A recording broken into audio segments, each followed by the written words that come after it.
Authority Radio. Welcome, everyone. This is 5RoundMMA. My name is Alex Ramirez, alongside my co-host, Albert Cita. And on the phone, we have from sunny Orlando, Florida, Guillermo Cita. Gentlemen, how's it going? It's going well, man. Beautiful day in Orlando, so you got it right. Sunny. It's a little cooler here in SoCal. What, like the mid-70s, Albert? So I'm all bundled up. I got my sweater right here just in case it gets like 69. Yeah, then we can't handle it in here. A lot to talk about this show. Mostly, well, not mostly, just the UFC 218 fallout. Holloway retained Francis Ngannou. I'm pretty sure there should be a bounty on his head for attempted murder, or at least assault against Alistair Overeem. Also, the rest of the highlights got the Tough 26 finale. A new division, a new champion has been crowned, and we're gonna get UFC Fight Night preview. So let's get started. Let's get started right away. Let's get into it. Boom. Round number 1, UFC 218 main event. Max Holloway defeats Jose Aldo the third round TKO. Kind of the same story as it was the last fight. Aldo had a little bit of, I guess, his moments there, but Max Holloway, this is the blessed era. Albert, just give me a quick assessment of Max Holloway's performance. Smooth, right? Amazing, yeah. It shows you, I think he fights the way Nate Diaz and Nick Diaz think they fight. Okay. To tell you the truth. Yeah, okay. Where you use a little bit of energy and use nothing but actual technique and precision. You can go all day with that. Yeah. And then you pretty much just tire out the other guy. See, like, this is the difference. This is why I get irritated when people tell me that Floyd Mayweather's game plan was obviously to tire out Conor McGregor, but that part, getting hit, was part of the plan. It's like, no, getting hit was not part of the plan. Yeah. You can tell Max Holloway was just trying to make him swing, but guess what? Max Holloway was moving out of the way. He wasn't trying to get hit. The hits that he got hit was not planned hits. Yeah. Guillermo, what do you think about Max Holloway? I mean, are we officially in the blessed era?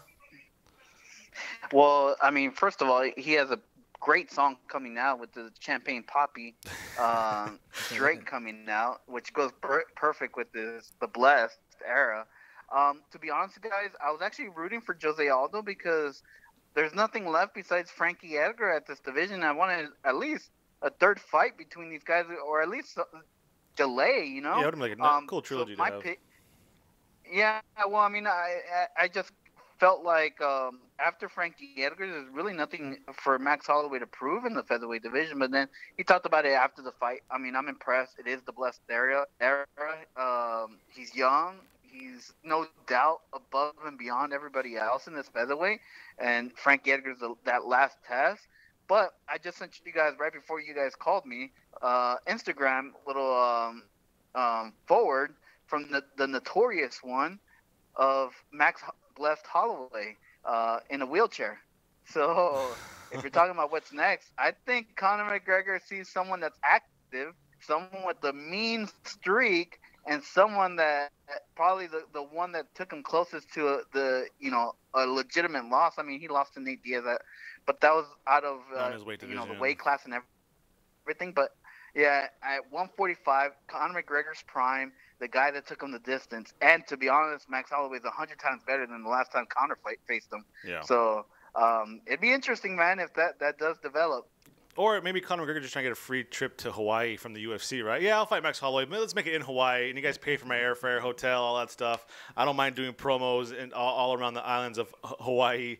McGregor probably just looking out for himself again. But yeah, I think we are in the blessed era. And honestly, like you said, this division, the featherweight division, is kind of, there's really nothing left to do, mainly in part because of Jose Aldo. And he cleared it out. McGregor came in, knocked him out. So, I mean, for Jose Aldo now, he's basically a shell of himself. He's not the same man who was tearing up the WEC and, for the little bit in the UFC here. I mean, he's kind of, he defeated Frankie Edgar, but that was a unanimous decision. Back-to-back TKO losses to Max Holloway. And before that Frankie Edgar win, he got knocked out by Conor McGregor in 13 seconds. So, I mean, this is a guy, whenever you talk to him, he's talking about not fighting the UFC anymore. He wants to box. He's maybe kind of looking his way out. I mean, do you remember the time when there was the 1 and 2 best in the world were Jose Aldo and Renan Barão? I mean, these two guys, buddies, killing it over in Brazil and everybody else. Now that both of them are just like shadows themselves. I mean, he's only 31 years old. Is this a question of so many years? Is it the miles, Albert? Or did he fail to evolve? Maybe he literally feels like the Shoguns and Nogueiras and I mean, it's crazy that they're all Brazilian too, but Yeah. they just they've been logged in so many fights, logged in so many wars that by the time they're 30, they look 40. Yeah. And they fight like they're 40. And I don't know if you guys noticed, but Jose Aldo looked a little bit too bigger than usual. He wasn't the same body structure. Yeah, he looked bigger. Yeah, he looked a lot bigger. More muscular. Muscular, yeah. So I don't know if that had a lot to do with it too, and maybe it's just one of those things where you can't make 145 and 30. It just hit him hard and said, "Look, bro, you gotta move up to." 145. Move up to the lightweight division and see how that turns out. Hey, well, Guillermo, is that an option from now? Jose Aldo, maybe did you say goodbye to the featherweight division? Done all I could and go up to 155? Maybe do like a little run there, or what do you think? Well, the thing is, first of all, I disagree. Maybe I don't know if it's the mileage or nothing like that. Let's give credit to Max Holloway. That guy. Remember when he first came into the UFC, we're like, man, this guy's going to the wolves. Yeah, but every just single say Aldo time. doesn't look He's as facing the cream of the explosive crop. as he looked before. But Albert, he fought Conor McGregor for the belt. He fought Max Holloway twice for the belt. I mean, there's been no one lower than that. I mean, you're talking about the cream of the crop in that featherweight division.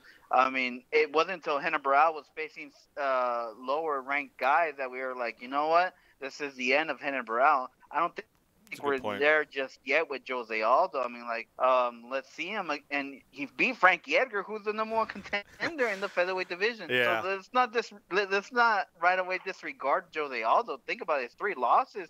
It's just look who's facing those three losses. Twice Max Holloway, once Conor. And they're bad losses, but let's see if he's able to bounce back. Maybe Max Holloway just has his number. And Conor McGregor, I mean, to be honest with you, 13 seconds didn't really prove anything to me. I would love to see them running back. I know that'll never happen. But, I mean, 13 seconds with one shot, I mean, come on, man. The fight didn't even really start. So I just want to wait before because I'm close to – I'm as literally close to you agreeing with you, Albert, and saying, you know what, he needs to go up to 155, or, you know, it's time to hang it up, leave the UFC. I think I'm holding back just a little bit because, man, I mean, you talk about the cream of the crop. This guy has faced it. Yeah. So we'll see what the future has in store for Jose Aldo. I think next it's either the McGregor fight, probably just teasing people, but I think the more logical choice for Holloway is a Frankie Edgar bout. That was promised, and Frankie Edgar. Conor, baby. You think so? Yep. Conor bulling his way again to the top. That's it for round number 1. We're coming back and talk about the co-main event from UFC 218. Francis Ngannou making a statement, a bold statement. In the heavyweight division. Before we do that, I want to give a shout out to one of our great sponsors, great friends over at 5 Rounds Clothing Line. 5 Rounds offers a unique collection of apparel and accessories by incorporating the culture, style, and attitude of mixed martial arts. They are constantly evolving and improving to become the best fight wear company possible in the MMA world. Check out the lines of t-shirts, hoodies, hats, and other great accessories at 5rounds.net. That's the number 5rounds.net. Follow them on Twitter at 5roundswear and on Instagram at 5rounds_. Get it on. Round 2 coming up next. Welcome back. Time for round number 2, and I am pretty sure that Francis Ngannou was walking away a free man after assaulting, nearly decapitating Alistair Overeem. I think he's excited that people sign those contracts saying, you know, whatever happens. I mean, guys, after what we just saw, what he did to Alistair Overeem, who in the right mind would want to step in the cage in the octagon against that man? I don't want to go and shake the guy's hand. Francis Ngannou, I'm scared to shake the man's hand. The Predator. I mean, one of the most vicious knockouts I think I've ever seen in the UFC. I mean, there was legit concern for Alistair Overeem's health after that. I'm not even joking around because the way his neck snapped back. I mean, he did get up, he was okay, but I don't know how you're the same man after that after Alistair Overeem. So I want to ask you guys here: should Stipe Miocic be worried, Albert? I think he should be. Is he? No. Okay. I think Stipe does think he's the baddest man in the planet. Well, he is. And heavyweight champion. champion. He has logged in some vicious KOs of his own. So I'm pretty sure he's like, if anything, he's probably excited to showcase that he's probably the better knocker. But I'm going to tell you the truth. He should be scared. Hey, Guillermo, you pointed out some stuff off the air on what you think a good game plan is for to beat Ngannou. But first of all, let me give you a reaction to the KO, and then explain what you think the game plan should be for anybody who wants to step in the cage against this man. All right, first I want to start with allegations, but remember, guys, this is based off a picture I saw on Instagram.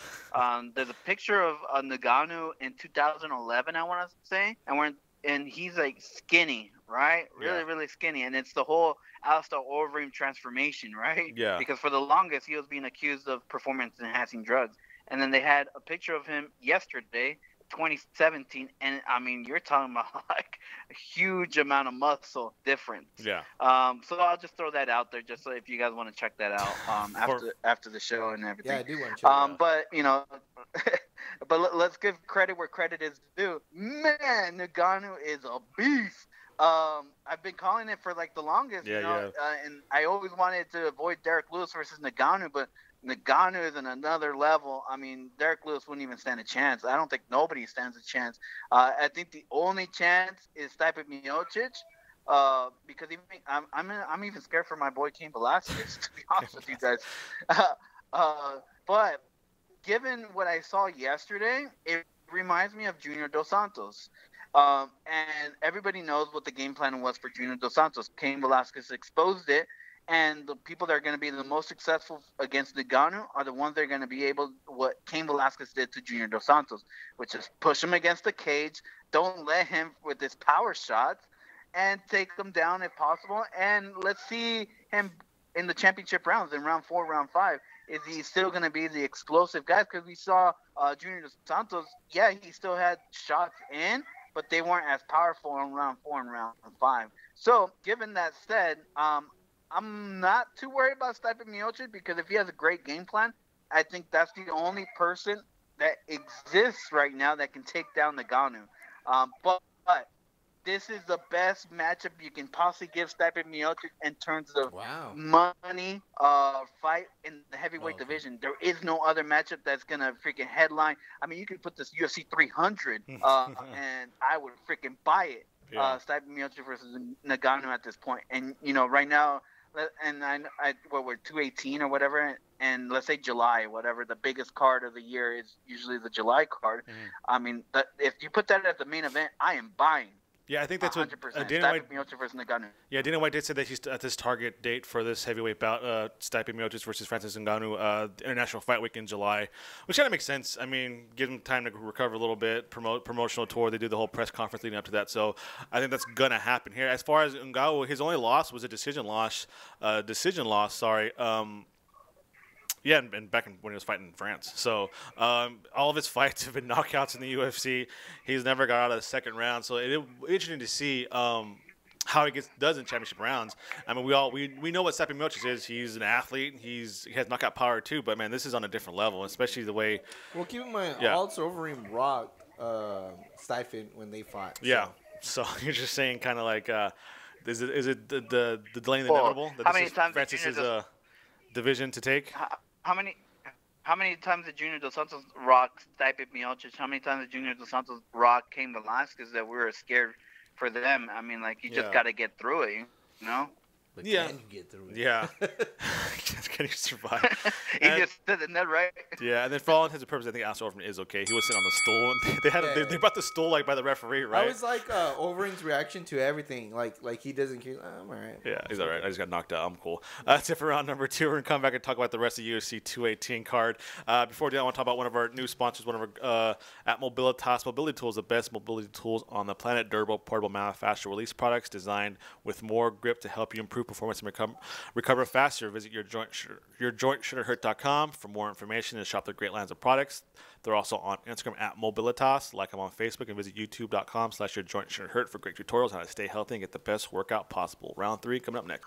Welcome back. Time for round number 3. Let's wrap up this UFC 218 recap with the rest of the card. Henry Cejudo defeated Sergio Pettis, a unanimous decision. So hopefully, I like that win because now that gives nowhere for Mighty Mouse. I don't. No, hold on. I like it because wait, Guillermo, just wait. I like it because it gives Mighty Mouse nowhere for him to run now. So remember, like there was that thing that Mighty Mouse before he fought Ray Borg about him calling out Sergio Pettis because he was a big name on a poster because of Pettis' last name. Now with this loss, he's already defeated Henry Cejudo, so there's nowhere else for Mighty Mouse to go except that T.J. Dillashaw super fight. So that's why I like it, Guillermo. I mean, yeah, these guys, as long as Mighty Mouse is champion, have no shot. But what happened?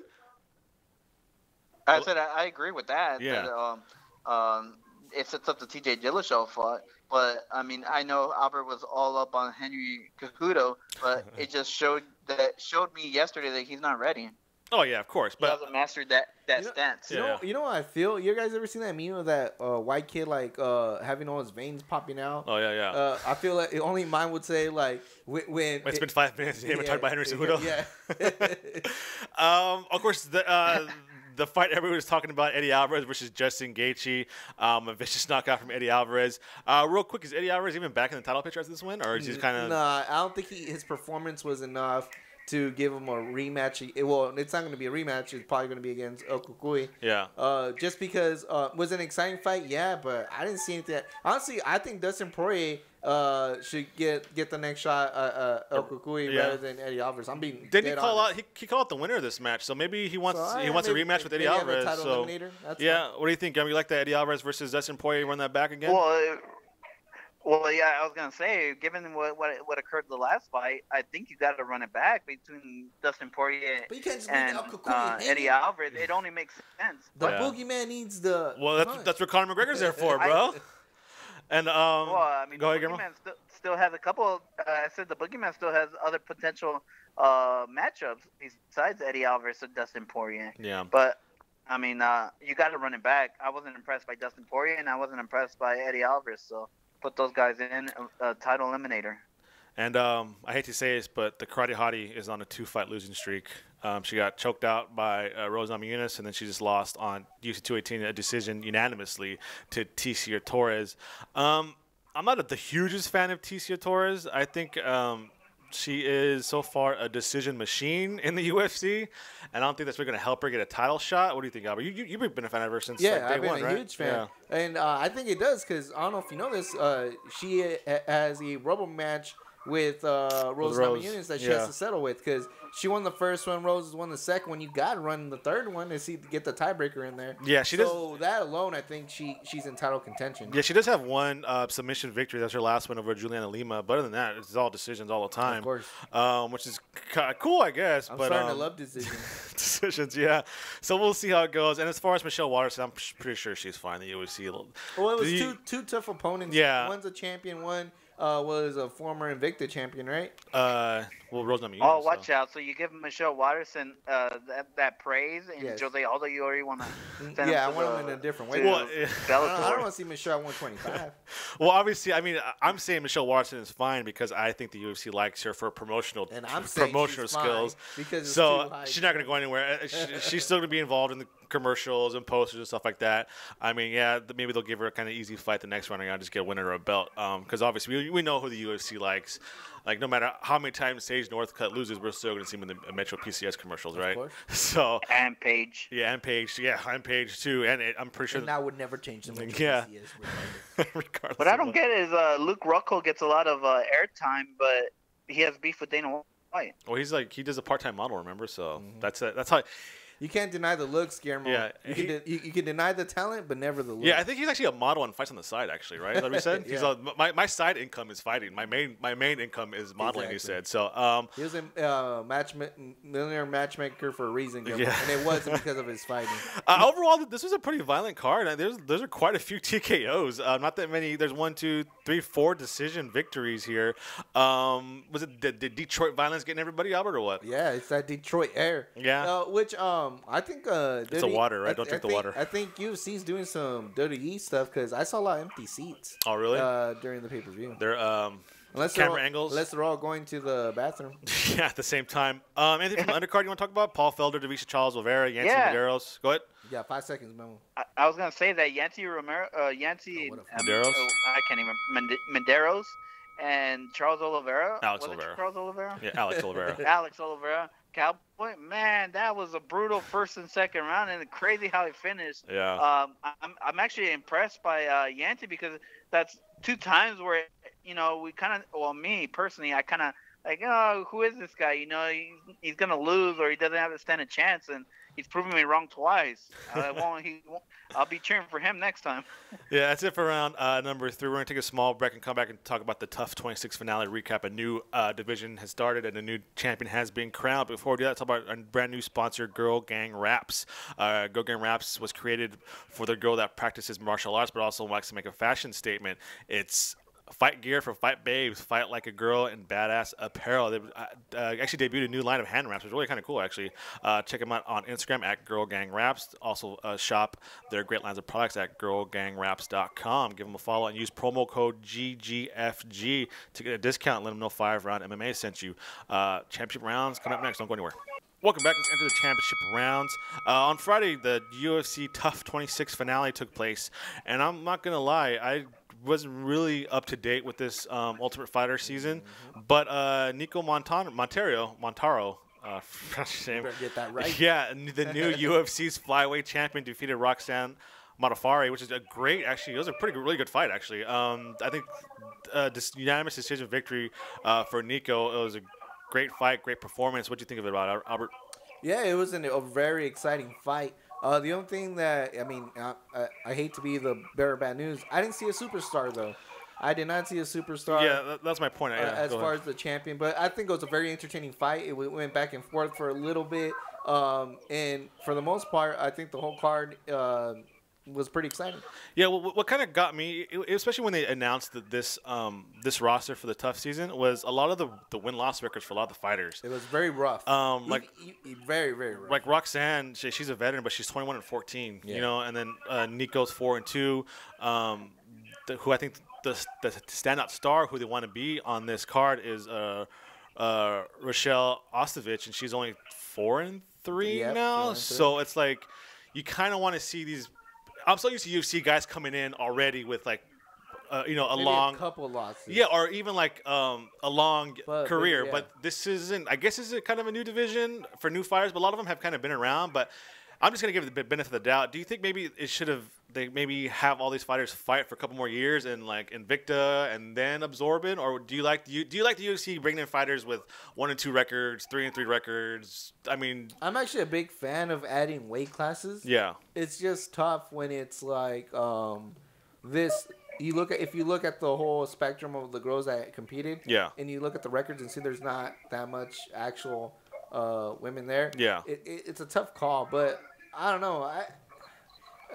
I want to think that this would just give the option for the 115 girls to move up to 125 that have a better record, and the same thing as the 135 girls who feel like they're underweight go to 125. So that's what I'm hoping for. I'm thinking that's the consensus here as far as the UFC. So it's basically, I think they figured they have a lot in 135, 115. That could probably go into 120. So you have your Paige Van Sant. You have exactly. I think Jessica Ai is going to move up to move down to 120. Paige Van Sant's moving up from 115. Jessica Ai is moving down from 135. And so you maybe have. You also have the Bullet. She wanted to go to 125. Oh, Valentina Shevchenko. So she's going to 120. So you maybe have those kind of stars to kind of. So that's and then you have this tough cast to kind of fill it out or what. Yeah. And then also I have no idea, but apparently I'm supposed to believe Sean O'Malley's a big deal. Sean O'Malley is a big deal. I mean, did you not watch Tuesday Night Contender? No, I did not. Because it's on the Fight Pass. That's why you didn't watch it. But if you go on YouTube, sometimes they post it on there. Yeah, all they did come before his fight, during his fight, after his fight. This guy is the next Conor McGregor, Sean O'Malley. I have no idea who this kid is. I know, Alex. If you're Irish and you do MMA, you're big. Yeah, apparently you're big right now. I guess so. You're hot. Hey, Guillermo, is this kind of an indication that Dana White and UFC are so desperate to find the next Irish star, which is a little bit racist, actually? I'm going to channel my inner Tyron Woodley. With the Brazilians. Yeah, come on now. Well, he has an Irish star in Paul Felder, so I don't know what you guys are talking about. But he already has one. But in the making. Even this guy like Sean, what's after he's all? I want to find a pay-per-view. I have a pretty big following. Like I'm super charismatic. I have I did a lot to win. I'm well-rounded. I want to fight at a pay-per-view, and I have a big following. I'm supposed to believe that guy? Come on now. Don't sell me. Don't shove it down my throat, Mr. O'Malley. I'm sick of these Irish guys already. Come on now. But I mean, Guillermo, go ahead. Here's the first thing is they gotta cancel Tough. It's brutal, man. There's no interest whatsoever. I don't even think that we need a 125 weight class right now. I think for women, it's the reason there's no interest, at least in the Tough, to crown the 125, is because even the other weight classes that exist, we're barely getting a more recognition of women, and all of a sudden these girls, we create a new weight class, And yes, you're gonna have your cross. You talked about Paige Van Zandt moving up and Jessica I moving down. But what happens when those matchups end? Every other weight class is gonna suffer for that. You don't have that star in Paige at 115. You don't have the Jessica I possibility at what was it, 135 Yeah. or Well, you have 145? Amanda Nunes 135. 135. Yeah. Yeah, so you run out of those potential matchups. I think you need more girls to fill up the rosters and build them until you have recognizable names that you can create that 125. But I think Tough has run its course. I think it's played out in terms of we're just getting too much that those legitimate stars are being missed. Before it was once a year or Yeah. it ran so long that you can actually, by the time you start preparing for the next season, you had potential stars that were legitimate. But you look at the first couple of seasons, the reason why people watch is because you're interested in the fighters themselves, and they were actually really good fighters. Yeah. Well, now, yeah, I mean, now you don't have that anymore. Yeah, it was an exciting new concept when it first debuted. Now it's just another reality show, and then also too with this Tuesday night Titans or whatever Mr. O'Malley came from. What's the point? If they're pulling fighters from there, and then his UFC is looking for a fight. Where are you getting these new fighters from? And then I think the next season they made a call for all undefeated fighters, but then it's always the same weight division. We want 155 and 170 every season. Every season is 155, 170, one middleweight. It's always middleweight. It's always middleweight, welterweight, and lightweight. I mean, can we get some heavyweights? Can we get some exciting new blood? Something to happen. I don't know. That's it. Anyway, that's it for round number 4. We got one more round coming up. But before we do that, I want to give a shout out to our brand new sponsors, Dioxyme supplements made with morals. Visit Dioxyme.com for the great lines of products. They're also on Instagram, Facebook, Twitter, all that good stuff. Dioxyme, Dioxyme. Get the best workout you guys can. Come on. 5th and final round coming up next. Welcome back. Time for the 5th and final round. But before we do that, I want to give a shout out to our great friends, great partners at FightBookMMA.com, the only place you'll find real combat news from all over the world. A website you can trust with accurate news from MMA, kickboxing, and boxing. They cover everything from local promotions to all the major ones, UFC, Bellator, King of the Cage, LFA, Golden Boy Promotions, all there under one roof. FightBookMMA.com. They're also on Instagram, Twitter, Facebook, super active on social media platforms. Give them a follow. You'll have fun. Bookmark the website, FightBookMMA.com. Gentlemen, UFC Fight Night, Swanson versus Ortega will take place December 9th at the Save Mart Center in Fresno, California. We just got done talking about Max Holloway and Jose Aldo, and it seems that Frankie Edgar is next in line. But if Cub Swanson and Brian Ortega put on a performance, do you see any one of them jumping ahead of Frankie Edgar? Brian Ortega is 12-0. I think if Brian Ortega wins, I think you give it to him because he's a fresh fighter. Yeah. We've seen Frank Edgar plenty of times. He broke his orbital bone. That's something that it's tough to recover from. It's just it's not your typical bone. But at the same time, I am not a Cub Swanson hater. I'm just saying I think Brian Ortega, because if Cub Swanson wins, I think Frankie Edgar, depending on his timeline, still gets it. But I think because Brian Ortega is a fresh fighter, he can jump the line. I think, honestly, to me, Ortega and Holloway is a potential to be a great feud in this division because they're both young. Ortega's undefeated, a jiu-jitsu specialist. It's kind of interesting contrast in styles. Where Holloway, Cub Swanson is a veteran of the sport, great following, but his last 2 losses were to Max Holloway and to Frankie Edgar, both via submission. So I think he even mentioned too that the Cub Swanson, this is his last fight on his current contract. So he's kind of, I think he pointed out oh, this is my last fight, so I don't know if I'm going to stick around. So who knows? Maybe he's going to, after impressive performance, can maybe shop around for a little bit. Who knows? Try to get the best deal possible for him. So Gemma, you're not you think the winner here is, no matter who wins, no matter how they win, is still behind Frankie Edgar? Yeah, I think so. I think, first of all, Brian Ortega's not big enough name outside of the hardcore MMA fans, so I just don't see that buy-in, at least as a money fight. Mm-hmm. Cub Swanson is a better-known name, and I also, like I told you guys, the problem with Cub Swanson is he goes on these streaks, and he's promised these shots, and then along the way, something misfortunate happens where he doesn't get the fight, and then he loses to Frankie Edgar. And now everybody holds it against him. It's like, okay, we understand that Frankie Edgar was scheduled to face Max Holloway, but what does that have to do with Cub Swanson? It's not like he's facing Frankie Edgar, you get me? It's not Cub Swanson's fault that Frankie Edgar broke his orbital bone, you get me? So why discount him, especially if he gets win over Brian Ortega? Don't you think that would entice Cub Swanson to sign another contract with the UFC? Your next fight is guaranteed against Max Holloway. I just think you're lacking in names in this weight class. You're running out of fighters because Conor McGregor and Jose Aldo pretty much ran over the whole division, and then Max Holloway now is so dominant. And getting rid of Cub Swanson altogether, just if he loses or he's not promised anything or a title shot, I mean, you're losing another formidable name there.